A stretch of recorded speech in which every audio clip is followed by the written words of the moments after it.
Okay, let's start with the elephant in the room. Bill Belichick not getting into the Hall of Fame in 2026 was a total shocker.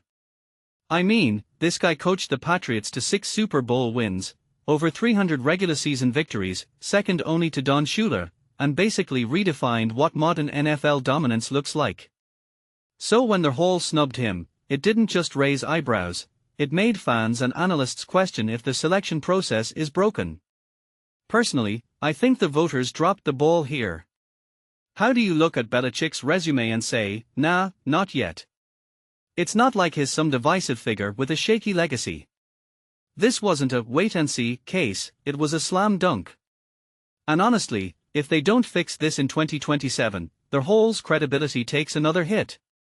But let's dig deeper, because this isn't just about one coach, it's about how we value legacies in football. Now, moving to Rob Gronkowski.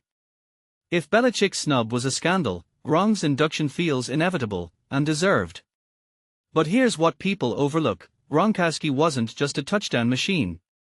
Yeah, he's got that insane single-season TD record, 17, but his blocking. That's what made him irreplaceable.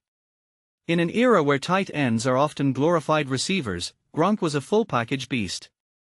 He'd pancake linebackers, create lanes for Brady's dink-and-dunk chains, and then line up and torch defenses deep. And let's not forget his playoff resume, 5 Super Bowl trips, 4 rings, and consistently rising to the moment. Critics say his stats don't stack up because of injuries, but those same injuries make his peak even more impressive. How do you not enshrine a guy who fundamentally changed how teams use tight ends? Then there's Adrian Peterson. The man was a force of nature. His 2,097-yard season in 2012. Still the second best ever. And that 296-yard game as a rookie? Unmatched. But what makes AP's case fascinating is how he defied modern trends. Today's NFL is all about committee backs and workload management. Peterson? He was a workhorse in a league that's moved on from workhorses. That 2012 MVP? It might have been the last time a running back won it, ever. So does that make him a relic or a legend? In my opinion, it's the latter. He carried teams on his back when that just wasn't done anymore. Sure, his later career was a bit of a wanderlust tour, but legends aren't defined by their endings. They're defined by their peaks. An AP's peak. Untouchable. Now, the wildcard spot. This is where things get spicy. Ben Roethlisberger's got the hardware, 2 rings, over 60,000 passing yards, but with Brady coming in 2028, the QB pipeline is clogged. So does Big Ben wait? Or does someone like Tell Suggs finally break through? Suggs' sack stats are HOF worthy, but here's the twist, does the Hall prioritize stats over narrative?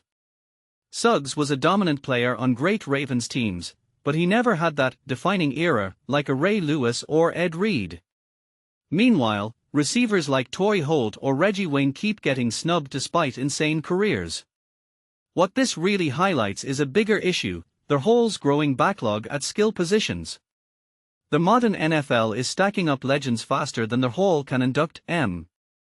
And if they don't start making room, the backlog turns into a legitimacy crisis.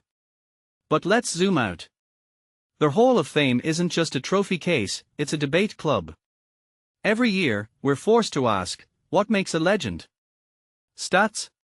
Rings? Impact? And who gets to decide? The Belichick snub, Gronk's dominance, AP's fading archetype, it all ties into a bigger question, is the Hall rewarding excellence, or are they just chasing nostalgia? Because if they keep leaving out the obvious names, fans will start wondering if the institution itself is stuck in the past. And honestly, that's the real story here. Not just who gets inducted in 2027, but whether the Hall can adapt to the game it's supposed to celebrate.